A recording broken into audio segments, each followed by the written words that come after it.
find the quadratic polynomial, sum of whose zeros is 8 and their product is 12.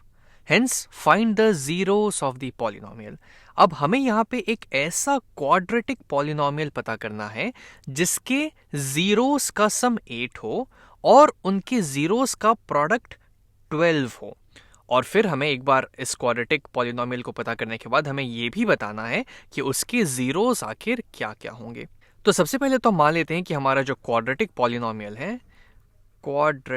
Polynomial है वो एक standard quadratic polynomial हम मान लेते हैं ax² plus bx plus c, जहां पे a 0 के बराबर नहीं है, क्योंकि अगर a 0 के बराबर हो गया तो ये वाला टर्म तो 0 हो जाएगा, तब तो ये क्वाड्रेटिक बचेगा ही नहीं। तो ये हमने यहाँ पे एक स्टैंडर्ड क्वाड्रेटिक पॉलिनोमियल मान लिया। मान लेते हैं कि इसके दो जीरोस वो कुछ अल्फा और बीटा हैं। इसके दो जीरोस है अल्फा बीटा, जिसका ये मतलब हुआ कि जब मैं यहाँ पे x की जगह अल्फा रखूंगा या फिर x की जगह जहां x आ रहा है वहां पे मैं बीटा रखूंगा, तो इस पूरे एक्सप्रेशन की वैल्यू, इस पूरे क्वाड्रेटिक पॉलिनोमियल की वैल्यू 0 हो जाएगी। तो ये हमने यहाँ पे अल्फा और बीटा मान लिया। अब देखते हैं कि हमें दिया क्या हुआ है। पहली चीज तो हमें ये दी हुई है कि इनका जो सम वो 8 के बराबर है, यानी कि अल्फा प्लस बीटा ये हमें 8 के बराबर दिया हुआ है। और हमें ये भी दिया हुआ है कि इनका जो प्रोडक्ट है वो 12 के बराबर है, यानी कि अल्फा टाइम्स बीटा ये 12 के बराबर है। अब हमें ये क्वाड्रेटिक पॉलिनोमियल पता करनी है और इसके जीरोस भी, यानी कि अल्फा और बीटा की भी वैल्यू पता करनी है। अब हमें पता है कि किसी भी स्टैंडर्ड क्वाड्रेटिक पॉलिनोमियल में जो इनका सम ऑफ रूट्स होता है वो होता है negative of coefficient of x divided by coefficient of x square के बराबर। और वहीं पे जो प्रोडक्ट ऑफ रूट्स होता है वो होता है constant term divided by coefficient of x square के बराबर। तो यहां से मैं लिख सकता हूं कि कोफिशिएंट ऑफ x है यहां पे b, तो negative of b upon coefficient of x square है a, तो negative of b upon a ये है 8 के बराबर, या फिर इसको मैं 8 अपॉन 1 लिख देता हूं, एक ही बात है। और जो यहाँ पे कांस्टेंट टर्म है मेरा c और कोफिशिएंट ऑफ x स्क्वायर जो कि फिर से है मेरा a, c अपॉन a वो है मेरा 12 के बराबर। तो इसको मैं फिर से लिख सकता हूं 12 अपॉन 1 के बराबर। तो यहां से हम ये बोल सकते हैं कि इन दोनों इक्वेशंस को अगर मैं साथ ही साथ देखने की कोशिश करूं, अगर इनको मैं देखूं, तो मैं बोल सकता हूं कि जब मैं इन रेशियोज को आपस में कंपेयर करूंगा तो सबसे पहली वैल्यू जो मुझे a की दिख रही है वो यहां से 1 के बराबर दिख रही है, और यहां भी a मेरा 1 के बराबर दिख रहा है। यानी कि मैं बोल सकता हूं कि एक वैल्यू ये हो सकती है कि a मेरा 1 हो जाए। अब अगर a 1 हो जाए तो b की वैल्यू क्या होगी? तो इस रेशियो को 8 अपॉन 1 के बराबर होना होगा। लेकिन यहाँ पे चूंकि एक नेगेटिव साइन है तो हमको इस नेगेटिव साइन को तो हटाना पड़ेगा। वो करने के लिए मैं b की वैल्यू मैं नेगेटिव 8 के बराबर कर देता हूं। अगर b मेरा नेगेटिव 8 हो गया तो ये हो जाएगा नेगेटिव ऑफ नेगेटिव 8, और a तो हमारा 1 हमने माना है, तो नेगेटिव ऑफ नेगेटिव पॉजिटिव हो जाएगा, तो ये पॉजिटिव 8 अपॉन 1 के ही बराबर हो जाएगा। उसी तरीके से यहां से c की वैल्यू जो है वो 12 के बराबर हो जाएगी। तो a मेरा 1 हो जाएगा, b मेरा नेगेटिव 8 हो जाएगा, c मेरा 12 हो जाएगा। हालांकि ये सबसे सिंपलेस्ट पॉसिबल वैल्यूज है a b और c के। अब हम एक काम यहाँ पे ये भी कर सकते थे, हालांकि हम इसको और दूसरे तरीकों से भी देख सकते थे। मान लीजिए हम यहाँ पे ऊपर और नीचे मान लीजिए 2 से मल्टीप्लाई कर देते, तो ये हो जाता है मेरा 16 अपॉन 2 के बराबर है, तो ये 8 अपॉन 1 के ही बराबर, लेकिन हमने इसको ऊपर नीचे 2 से मल्टीप्लाई करके 16 अपॉन 2 के बराबर कर दिया। उसी तरीके से इधर भी अगर हम ऊपर नीचे 2 से मल्टीप्लाई करें तो मेरे पास ये हो जाएगा 24 अपॉन 2 के बराबर। अब अगर हम इसको और इसको आपस में कंपेयर करें और इसको आपस में कंपेयर करें तो हम बोल सकते हैं कि यहाँ से a की वैल्यू 2 के बराबर दिख रही है, a 2 के बराबर है इधर भी, a 2 के बराबर है इधर भी, b मैं नेगेटिव 16 के बराबर बोल सकता हूं, और c मेरा 24 के बराबर हो जाएगा। ये सारी वैल्यू सेम रेशियो में इंक्रीज हो गई। 1 का डबल हो गया 2, नेगेटिव 8 का डबल हो गया नेगेटिव 16, और 12 का डबल हो गया 24।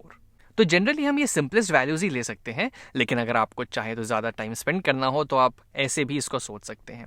तो यहाँ से मेरी ए बी सी की वैल्यूज़ आ गई। तो मेरी क्वाड्रेटिक इक्वेशन हमने जो मानी थी वो थी a x square plus b x plus c. अब सारी वैल्यूज़ हम यहाँ पे डाल देते हैं। ए है मेरा 1 तो 1 टाइम्स एक्स स्क्वायर, बी है मेरा -8 तो -8x, सी है मेरा 12 प्लस 12 तो 1x स्क्वायर को मैं लिख देता हूँ x square minus 8x plus 12।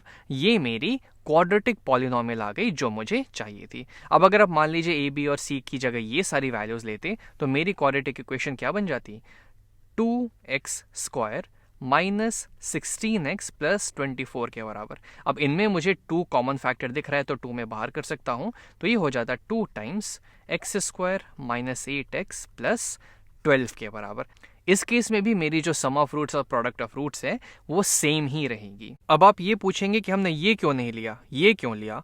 तो एक्चुअली अगर आप दोनों क्वाड्रेटिक पॉलिनॉमियल को ध्यान से देखें तो बस राइट साइड वाले क्वाड्रेटिक पॉलिनॉमियल में एक 2 एक्स्ट्रा फैक्टर आ गया है, और ये 2 बिल्कुल भी कोई रोल प्ले नहीं करेगा मेरे जीरोस फाइंड करने में, क्योंकि जीरोस क्या होते हैं, जो मैं x की जगह रखूं वो x की वैल्यूज जो मैं इस पॉलिनॉमियल में रखूं जो मेरी इस पूरे पॉलिनॉमियल की वैल्यू को जीरो कर दें। अब 2 तो इसमें कोई रोल प्ले नहीं करेगा क्योंकि 2 तो कोई वेरिएबल है नहीं। तो मेरे जो रूट्स हैं वो दोनों ही केस में, अब भले वो आप यहाँ पे 2 से मल्टीप्लाई कर दें या 3 से मल्टीप्लाई कर दें या 4 से मल्टीप्लाई कर दें, वो कुछ रोल प्ले ही नहीं करेंगे, उनसे कुछ फर्क ही नहीं पड़ेगा मेरे रूट्स में। इसलिए हम सबसे सिंपलेस्ट फॉर्म में ही इसको ले लेते हैं। अब हमको क्या पता करना है, अब हमको यहाँ पे अल्फा और बीटा की भी वैल्यूज पता करनी है। Find the zeros of the polynomial. तो इसकी जीरोस पता करने के लिए पहले हम इसको फैक्टराइज कर देते हैं, इसको 2 लीनियर पॉलिनॉमियल्स के प्रोडक्ट के फॉर्म में लिख देते हैं ताकि हम इसके जीरोस को आसानी से फिर पता कर पाएं। तो इस कांस्टेंट पार्ट 12 के क्या क्या फैक्टर्स हो जाएंगे, तो 1 टाइम्स 12 12 होता है, 2 टाइम्स 6 12 होता है, 3 टाइम्स 4 12 होता है। बस ठीक है।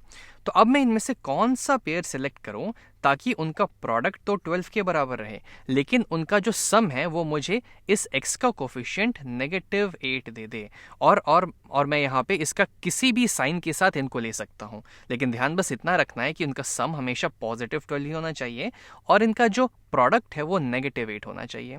तो एक हिंट मुझे यहाँ पे ये मिल सकता है कि 2 नंबर का प्रोडक्ट पॉजिटिव तभी हो सकता है जब वो दोनों पॉजिटिव हो या तो दोनों नेगेटिव हो, लेकिन चूंकि यहाँ पे सम दोनों की नेगेटिव है, यानी क्या कि ये वाली केस यहाँ पे हो जाएगी, दोनों को नेगेटिव होना पड़ेगा तभी जाके उनका प्रोडक्ट पॉजिटिव होगा और उनका सम नेगेटिव होगा। तो वो करने के लिए मैं इस पेयर को यहाँ से सिलेक्ट कर लेता हूँ, लेकिन चूंकि मुझे दोनों नेगेटिव चाहिए तो मैं -2 और -6 ले लूँगा, क्योंकि जब मैं इनको मल्टीप्लाई करूँगा तो नेगेटिव और नेगेटिव पॉजिटिव हो जाएंगे और मुझे +12 मिल जाएगा, लेकिन जब मैं इनको ऐड करूँगा तो -2 और -6 मुझे -8 दे देंगे। तो अब मैं इस क्वाड्रेटिक पॉलिनॉमियल को ऐसे स्प्लिट करके लिख देता हूँ, इसके मिडिल टर्म को मैं ऐसे स्प्लिट कर देता हूँ, x square minus 2x minus 6x, इसको हटा देते हैं, इसका काम यहाँ से हो चुका है, -6x प्लस 12। पहले 2 टर्म में से मैं x को बाहर कर लेता हूँ तो यह हो जाएगा x टाइम्स x माइनस 2। इधर दोनों में से मैं चलिए -6 बाहर कर लेते हैं तो आ जाएगा -6, अंदर बच जाएगा x माइनस 2। अब यहाँ भी x माइनस 2 है, यहाँ भी x माइनस 2 है, तो इसे हम बाहर खींच लेते हैं तो ये हो जाएगा x माइनस 2 और अंदर क्या बच जाएगा x माइनस 6। और हमें इस पॉलिनॉमियल का जीरो पता करना था, यानी क्या कि ऐसी x की वैल्यूज पता करनी थी जो कि इस पॉलिनॉमियल को 0 के बराबर कर दें। तो अभी तक जो हमने फैक्टराइज किया, हमने बस इस पॉलिनॉमियल को दो लीनियर पॉलिनॉमियल्स के प्रोडक्ट के फॉर्म में लिखा, लेकिन चूंकि हमें इसका 0 पता करना है तो हमें इसको 0 के बराबर करना पड़ेगा। अब ये 0 तभी हो सकता है, ये पॉलिनॉमियल 0 तभी हो सकती है जब या तो मेरा x माइनस 2 0 के बराबर हो जाए, ये पहला टर्म 0 के बराबर हो जाए, या फिर मेरा x माइनस 6 0 के बराबर हो जाए, या फिर मेरा x माइनस 6 0 के बराबर हो जाए। अब अगर x माइनस 2 0 के बराबर हो गया तो यहाँ से x मेरी 2 के बराबर हो जाएगी, या फिर अगर मेरा x माइनस 6 0 के बराबर हो गया तो यहाँ से x मेरी 6 के बराबर हो जाएगी, यानी कि इसके दो जीरोस जो मुझे मिल जाएंगे वो हो जाएंगे 2 और 6, 2 और 6, 2 और 6। तो एक मेरा हो जाएगा अल्फ़ा, दूसरा मेरा हो जाएगा बीटा। और यहाँ पे हम ये क्रॉस चेक भी कर सकते हैं, 2 और 6 को जब मैं ऐड करूँगा तो मुझे 8 मिलेगा, 2 और 6 को जब मैं मल्टीप्लाई करूँगा तो मुझे 12 मिल जाएगा।